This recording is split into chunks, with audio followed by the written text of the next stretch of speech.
My name is Robert Yeoman. I'm a cinematographer. I live in Los Angeles, California, and I graduated in Duke in 1973. In the early 70s, Duke did not have a film program per se. They had Freewater Films.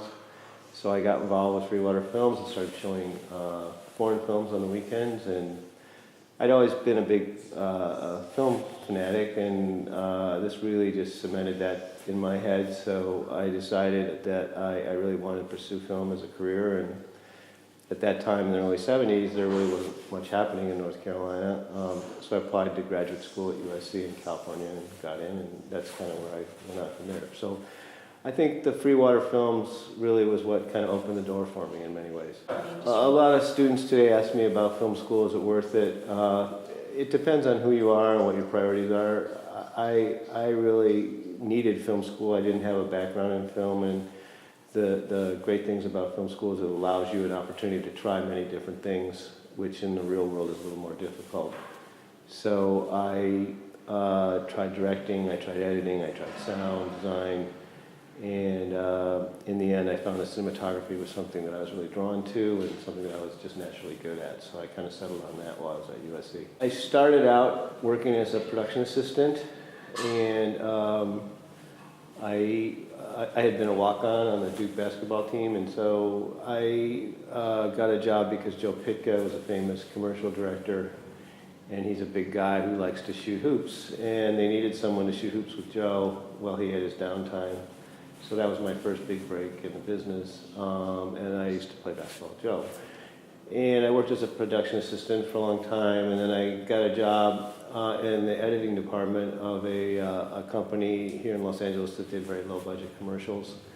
And I just kind of begged them to let me start shooting, and finally, eventually, they let me shoot the commercials, and that led to better commercials. And I got a big break to shoot some tests for a movie called To Live and Die in LA, and I shot those tests, and they liked the tests, and they started sending me out doing second unit work.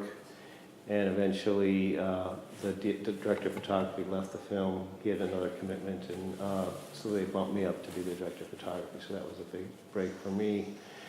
And then I did a lot of smaller independent movies. Back then in the 80s, there was a lot of, under $2 million movies made here in Los Angeles. I couldn't get in the union.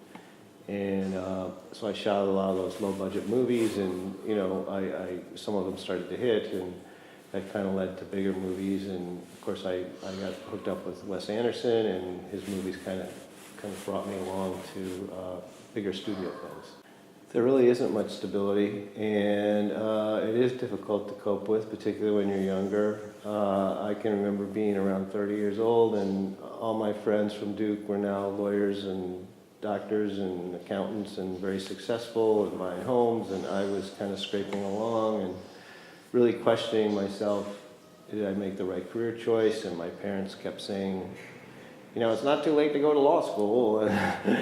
But I stuck with it, and eventually it worked out for me, but it's a long, hard road, and you have to really believe in yourself, and many times you have a lot of self-doubts whether you made the right choice.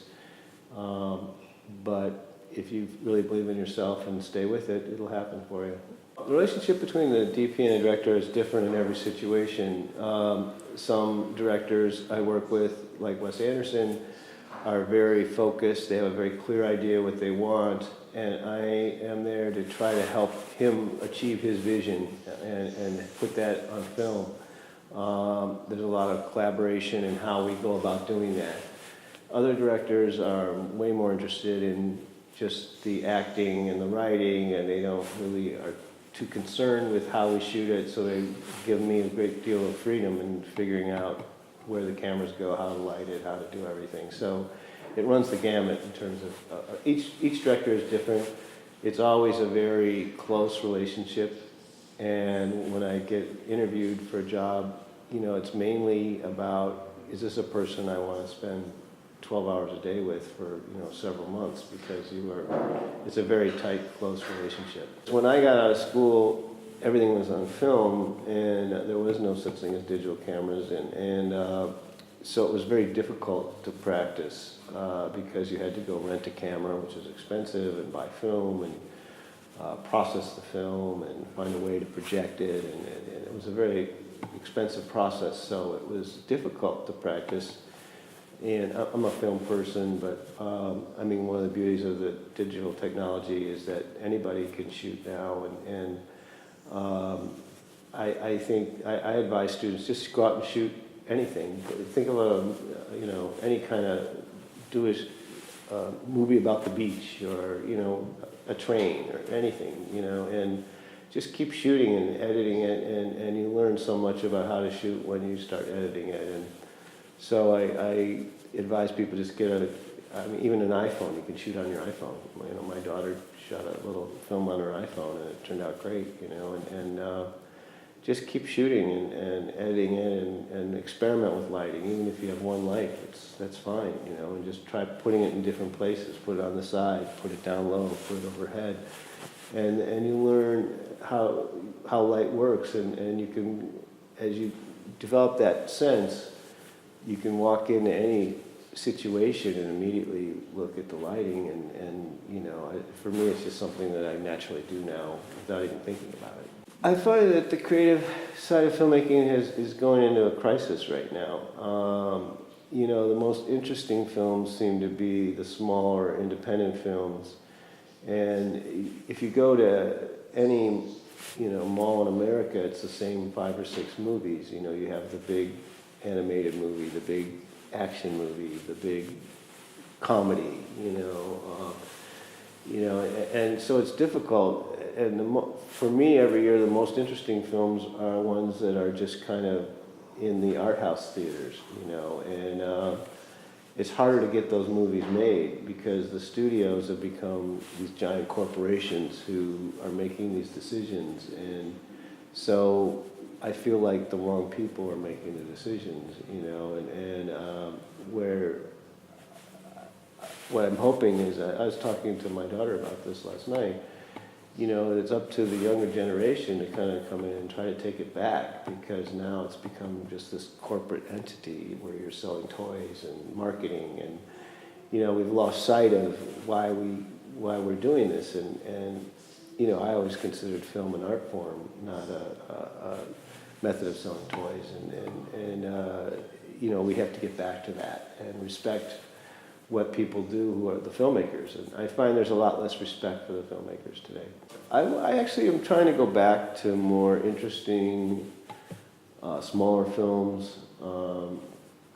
I've been doing some big studio films, and I just kind of need to get back to my roots. I came from small independent films, and you make a lot less money, and it's in some ways harder because the budgets are smaller and everything else. But I just find that people are doing it because they want to do it, and they're into the story, and so I'm kind of trying to get back into finding smaller and more interesting films. I think that the first thing is to try to get an internship, and kind of use that to try to see what part of filmmaking is most interests you. There's so many different parts of filmmaking. There's the pre-production, where you're getting the script and you're developing the script and casting and getting the film together. And then there's the production, which is what I do, where we're actually shooting the film. And then there's post-production, where they edit the film and they put music to it. And then there's the marketing of the film. So there's different aspects of filmmaking, and I think it's important to kind of pinpoint what part of that process you want to be part of, because it's so difficult to jump from one to the next to the next. And I would recommend anybody get some on-set experience just to see what goes on while we're making the movie. And if that's not your what you want to do, that's fine. Sometimes people say, I'd rather be involved in writing, or I'd rather be involved in post-production. And just kind of really, and then if say you decide you want to be in post-production, try to get an internship at a with an editor, and just see what their life is like, because it gives you an opportunity to kind of try it out before you really have to make that commitment and just get a broad overview of everything. Take advantage of what Duke has to offer. When I was there was no real film classes, and since then they've really come a long way. I've been down to visit and very impressed with some of the classes and some of the work that the students are doing, and just take advantage of everything that the classes, you know, I went to Amy's class, which was really good. I know Josh has got a great class, and I'm sure there are other ones that I didn't attend, but I think Duke is an alternative. You know, it's not a USC or an NYU. It has its own identity, and I was very impressed with the work that the kids were coming up with. So take advantage of it while you're there, and just take as many of those film classes as you can. For a senior, I would say if you really want to get involved, if you know exactly what you want to do, try to, you know, probably come to Los Angeles or New York. But I mean, certainly there's a lot going on in Atlanta right now, and Boston, and there are New Orleans. There are other places where a lot of filming goes on. If you have connections in those places, it might be better off to go there. You know, but you know, if you don't know really what you want to do, then I would advise going to film school like I did, you know, and it gives you an opportunity to kind of try a lot of different things and hone in on exactly what it is you want to do.